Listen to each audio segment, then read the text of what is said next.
so press this bell icon. نحمد و صلی علی رسول الکریم اما بعد قال النبی صلی اللہ علیہ وسلم العلماء ورثۃ الانبیاء او کما قال علیہ الصلوۃ والسلام۔ حضرات علماء کرام، کوئی وعظ و تقریر نہیں ہے، وعظ و تقریر تو ماشاءاللہ سب اچھی کرتے ہیں، ایک مذاکرہ ہے، مذاکرہ ایمان والوں کو نفع دیتا ہے، ایک مذاکرہ کرنا ہے بھائی۔ اس حدیث پاک کے اندر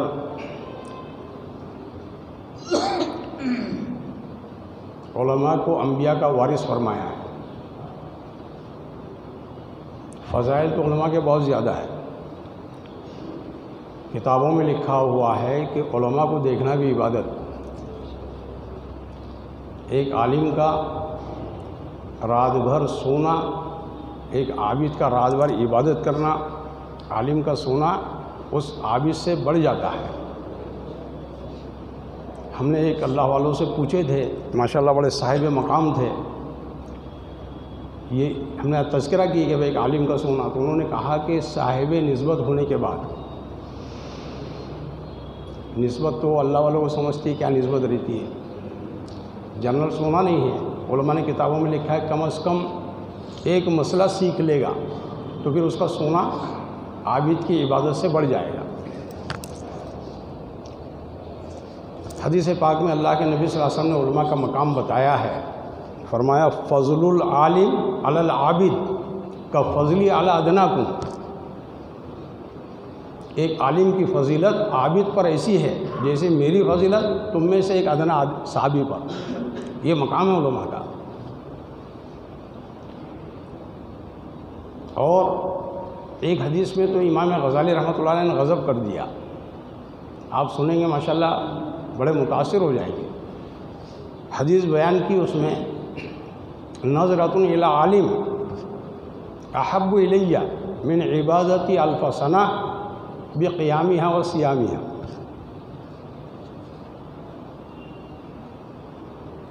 عالم کو صرف دیکھ لینا 1000 سال کی عبادت سے افضل ہے، وہ بھی روزہ رکھ کر، 1 سال تک روزے رکھ کر، 1 سال تک پورے رات کا قیام۔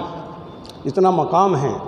مقام اس لیے دیا کہ انبیاء کے وارث، نبی کے وارث ہیں۔ جو حدیث ہم نے پڑھے تھے العلماء ورثۃ الانبیاء،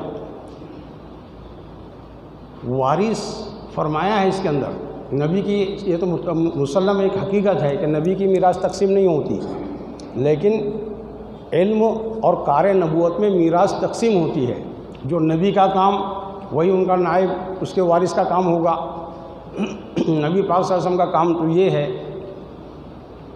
کہ اللہ تبارک و تعالیٰ کو فرمانا پڑا لعلک باخع الا یکونوا مؤمنین، یہ فرمانا پڑا کہ شاید یہ ایمان نہیں لا رہے تو آپ اپنے آپ کو ہلاک کر لیں۔ نبی صلی اللہ علیہ وسلم کی اتنی فکر ہوا کرتی تھی کہ پوری زندگی میں آپ نے کبھی ایک وقت پیٹ بھر کر کھانا نہیں کھایا ہے، پوری زندگی میں۔ پوری زندگی میں نبی پاک صلی اللہ علیہ وسلم ایک مرتبہ بھی سکون سے سوئی نہیں ہے۔ یہ نبی کی شان ہے۔ ہمیشہ امت کی فکر، امت کا غم، امت کی کڑن، یہ ہمیشہ رہا کرتی تھی نبی کو، جس کو فرمایا کانا دائم الفکرت حزینہ، ہمیشہ فکر مند۔ وہ کیا غم تھا؟ وہ غم امت کا تھا۔ یہ علماء کی ذمہ داری میں سے وراثت ایک علم میں تقسیم ہوتی ہے اور ایک کار نبوت میں بھی ہوتی ہے، نبوت کے کام میں بھی ہے۔ حضرت تھانوی رحمۃ اللہ نے لکھا ہے علماء کے 4 کام۔ علماء کتنے کام ہیں بھائی؟ 4 کام ہیں علماء کے۔ اس سے پہلے سن لیجئے، کل ہم ایک کتاب پڑھ رہے تھے، اس میں آیا حضرت تھانوی فرماتے ہیں مولوی یہ نسبت مولا کی طرف ہے۔ یہ نسبت کس کی طرف کی گئی؟ مولا کی طرف۔ مولوی یعنی مولا کی طرف نسبت ہے، یعنی مولا والا ہے، اللہ والا آدمی ہے۔ اور یہ اس کے 4 کام بتائے ہیں. ایک تو ہے تقریر. حضرت تھانوی نے لکھا ہے، حضرت تھانوی تو محقق گزرے ہیں، 1000 کتابوں کے مصنف. لوگوں نے ان کا لوہا مان لیا ہے. ان کی کتابیں پڑھنے سے اللہ بہتر جانتا ہے، اللہ گھر میں بول رہے ہیں. جب ہم ان کی کتابیں پڑھتے ہیں تو کبھی کبھی ہم دعا دیتے ہیں، ایسے کھولتے ہیں مسائل کو. اتنی تحقیق حضرت کی بہت باریک باریک. ایک کتاب ہے ان کی میلاد نام کی، 600 صفحات کے اوپر ہے. حضرت کی صرف 7 تقریریں ہیں. کتنی تقریریں ہیں بھائی؟ 7 ہی اس کے اندر بیان ہیں، لیکن کتنے اس پہ چلے گئے ہو؟ 600 صفحات پر. میلاد رد میلاد میں لکھی ہوئی ہے. میلاد بولے تو یہ نہیں میلاد جو مناتے ہیں اس مہینے کے اندر، رد میلاد میں لکھی ہوئی ہے. ایسے عجیب عجیب مسائل اس کے اندر بیان کیا حضرت نے. بیان میں کتنے لوگ رہتے تھے؟ کبھی 17، کبھی 11، کبھی 21. بیان میں اتنے بیان چل رہا 4 گھنٹے 5 گھنٹے ایسے بیانات ہوتے تھے حضرت کے. تو حضرت نے فرمایا علماء کے 4 کام ہیں، جس میں سے ایک تقریر، وعظ. وہ تو ہم کرتے رہتے ہیں علماء. ہر عالم جو کچھ نہ کچھ بیان کر ہی دیتا ہے اپنے مسجدوں کے اندر. تو ایک ہے تقریر. دوسرا کام ہے تبلیغ. تبلیغ بھی علماء کی ذمہ داریوں میں سے ہے. جب نبی کے وارث ہے تو نبی کا کام ہے، تو یہ تو ہمارا بھی کام ہے. حضرت ابوبکر صدیق رضی اللہ تعالیٰ عنہ تعلق سے آتا ہے، معنی زکوٰۃ، اس کے تعلق سے آپ نے فرمایا اَيَنْقُصُ الدِّينُ وَأَنَا حَيٌّ. میرے زندہ رہتے ہوئے دین میں کوئی نقص آ جائے گا؟ ایسا ہو ہی نہیں سکتا ہے. میرے زندہ رہتے ہوئے دین میں کمزوری آئے گی، کوئی نقص آ جائے گا؟ یہ علماء کی شان ہوتی ہے، نبی کے وارث ہے. علماء کا اتفاق ہے کہ تمام انبیاء کے بعد حضرت ابوبکر صدیق کا درجہ ہے. تمام نبی کے بعد جس کا درجہ ہے وہ حضرت ابوبکر صدیق رضی اللہ عنہ. تمام نبیوں کے بعد بولیں گے بھائی نبی کے بعد بول دیے. انبیاء کا درجہ بڑا ہوتا ہے. یہ اکتسابی چیز نہیں ہے. نبوت اکتسابی چیز نہیں ہوتی، ولایت اکتسابی چیز ہے. تو اس میں دوسرا نمبر کیا فرمایا؟ تبلیغ. اور تیسری چیز فرمائی ہے تدریس. علماء اس میں بھی ماشاءاللہ مشغول ہے. علماء کیا نہیں کام کرتے ہیں؟ ہر ایک کام علماء کی ذمہ داری میں. مساجد کے بستی کے اعتبار سے کہیں پر نکاح ہو رہا اس کی شرکت، رشتہ جڑ رہا اس کی شرکت، کوئی مسئلہ پیدا ہو گیا، کوئی بیمار ہو گیا اس میں شرکت، کسی کا انتقال ہو گیا اس میں شرکت، کوئی مسائل کا ہر اس میں علماء کی شرکت ہوتی ہے. ماشاءاللہ علماء تو بہت کام کرتے ہیں. علماء کا پورا حق یہ قوم ادا نہیں کر سکتی ہے. اتنا کام کرتے ہیں علماء کرام، کیا نہیں فکریں ہوتی ہے. اللہ کے نبی صلی اللہ علیہ وسلم کی فکروں کے تعلق سے آتا ہے شیبتنی الہود وَإِذَا الشَّمْسُ كُوِّرَتْ. سورہ ہود اور سورہ کویرت نے ہم کو تو بوڑھا کر دیا. بوڑھے ہو گئے تھے آپ صلی اللہ علیہ وسلم. اس کے اندر جو حوالناک واقعہ اور اس کے اندر امت کے واقعات بیان کیے گئے، جہنم کا تذکرہ یہ وغیرہ، قیامت کا تذکرہ، آپ ہمیشہ فکر میں رہا کرتے تھے. تو یہ اس میں ایک تیسری چیز ہے تبلیغ، تدریس، اور آخری تصنیف. تصنیف بھی علماء کی ذمہ داری میں سے کرنے والے کرتے بھی ہیں. ہم نہیں تصنیف کر سکتے تو تعلیف تو کر سکتے نا بھائی، تعلیف تو کر سکتے ہیں ماشاءاللہ. اب ہمارے پاس اس مجلس کے اندر مصنف بھی ہوں گے کوئی نہ کوئی بیٹھے ہوئے جنہوں نے کتابیں لکھی ہے، اس مجلس میں ہے بیٹھے ہوئے. اب جو بھی لائیں گے کتابیں، لیکن لکھنا چاہے تو لکھ سکتا ہے آدمی، تعلیف بھی کر سکتا، تصنیف بھی کر سکتا. اب اس میں 4 کاموں میں 2 کام ان کے حدود ہوتے ہیں. مدرسہ تدریس ہوں گی، عمومیت نہیں. اس میں تدریس میں عمومیت نہیں ہوتی.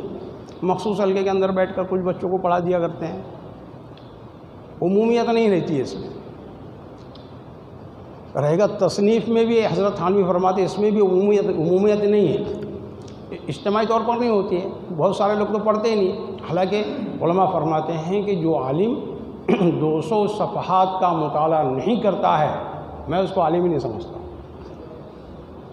مطالعہ تو روز ہونا چاہیے نا بھائی. حضرت تھانوی کے یومیہ اعمال کے تعلق سے کچھ لکھا ہوا ہے، ایک دن میں کیا کیا کرنا چاہیے آدمی. تو تصنیف ہر ایک تھوڑی پڑھتا ہے. بہت سارے کتابیں رکھی ہوئی ہے. میری خود ایک الماری بھری ہوئی ہے، کبھی توفیق نہیں ہوتی اٹھا کے پڑھے. ایک الماری بھر کے کتابیں پوری، آپ متاثر ہو جائیں گے. لیکن وہ پڑھنے کی توفیق آپ کو آ رہی اتنی بہت ساری کتابیں ابھی نہیں منگانا بھی چالو ہے، لیکن پڑھنا ہوتا نہیں حالات کے اعتبار سے. تو پڑھنا تو چاہیے. کثیر المطالعہ علماء کی شان ہے، کثیر المطالعہ.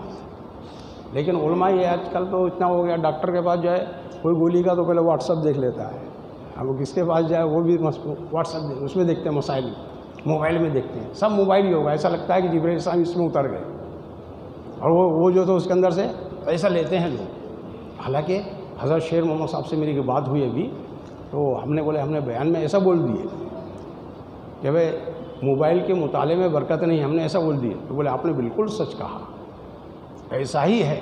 اس کے اندر وہ جو چیز دیکھ رہے ہیں آپ، اس سے پہلے کوئی دوسری چیزیں بھی آ جائے گی اس میں، ایڈورٹائز کی شکل میں، کائی کی شکل میں، کھولنے گئے کوئی دوسری چیز کھل گئی۔ اللہ بہتر جانتا ہے، ہمارے سلوڑ میں ایک آدھ دو ایسے علماء میں سے ہے، ایک بہت آگے ان کی سپیڈ ہے، ان کی رفتار بہت زیادہ ہے، لیکن وہ موبائل کی وجہ سے رکاوٹ ہے۔ جب دیکھیں ہم نے موبائل، ہم سوچ رہے تھے بہت اسپیڈ میں نکل جائیں گے، تیز رو ہے، جب موبائل دیکھیں تو ہم نے بولا ذرا تھوڑا مشکل پڑ جائے گا۔ وہ ہم یہ کہ 100% نہیں بول رہے، لیکن جیسا کہنے کا مطلب اس کے اندر کتابوں کی اس میں بہت برکت ہوتی ہے۔ اب بہرحال جب اپنے کو اس کے اندر نہیں جانا ہے تو یہ بھی محدود ہے، تصنیف اس کا افادہ یہ بھی محدود، ایسے تدریس کا افادہ بھی محدود، لیکن واعظ کا 1000 اور 5000 2000 1000 لوگ بیٹھے ہوئے آدمی واعظ کرتا، بہت سارے لوگوں کو نفع ہو جاتا ہے۔ اور اس کے علاوہ تبلیغ، اس میں بہت نفع ہوتا ہے۔ یہ دو ایسی کہ عمومیت ہے اس کے اندر، اس لیے انبیاء کرام کی اس میں جو بھی نبی آیا اس نے تبلیغ کی ہے۔ دعوت و تبلیغ یہ انبیاء کا کام میں سے ہے، یہ ہم کو بھی کرنا ہے۔ ہو جائے گا، ابھی مولانا شہزاد صاحب کے ملفوظات بھی سنیں گے انشاءاللہ کچھ نہ کچھ، اور اس کے بعد جو ہے مشورہ ہوگا، زیادہ لمبا چوڑا وقت نہیں، اپنے کو تعام وغیرہ بھی حاضر ہے، ٹھیک ہے نا۔ تو ہم سب جو ہے تو بھائی ہمارے یہ جو کام ہے الحمدللہ علماء سلوڑ کا تو گجرات اور کدھر بہت جگہ نام بھی پہنچ گیا، ہمارے مقامی لوگوں کا بڑی محنت کرتے ہیں، ہر لائن سے محنت کرتے ہیں علماء سلوڑ۔ اور کتنا عملہ اپنے پاس دیکھو بولا، ایک زمانہ تھا، آپ کو ایک بات بول کے ہم ختم کر دیں، پورے ضلع اورنگ آباد میں حافظ ہمارے اکابرین بیٹھے ہوئے، ایک آدھا عالم تھا اور ایک حافظ۔ ایک ایسا وقت آ گیا تھا، ایک حافظ صرف پورے ضلع میں، تو وہ سلوڑ سے گزر رہے تھے، تو اس روز سلوڑ میں خبر پہنچ گئی کہ ایک حافظ اپنے سلوڑ سے گزر رہے ہیں۔ تو اس دن سلوڑ والوں نے غسل کیے، کپڑے بدلے، خوشبو لگائے، روڈ پہ کھڑے گئے، ان کو خالی دیکھیں گے ایسا بھی ہے کہ ایک وقت تھا۔ اور آج کتنا ماشاء اللہ کا احسان ہے، علم بہت عام ہو گیا۔ تو ہم جو ہے تو ماشاءاللہ کام کر ہی رہے ہیں، اور مستقبل میں انشاءاللہ کریں گے انشاءاللہ۔ اب جو بھی تقاضے آئیں گے اس کے اوپر لبیک کریں گے۔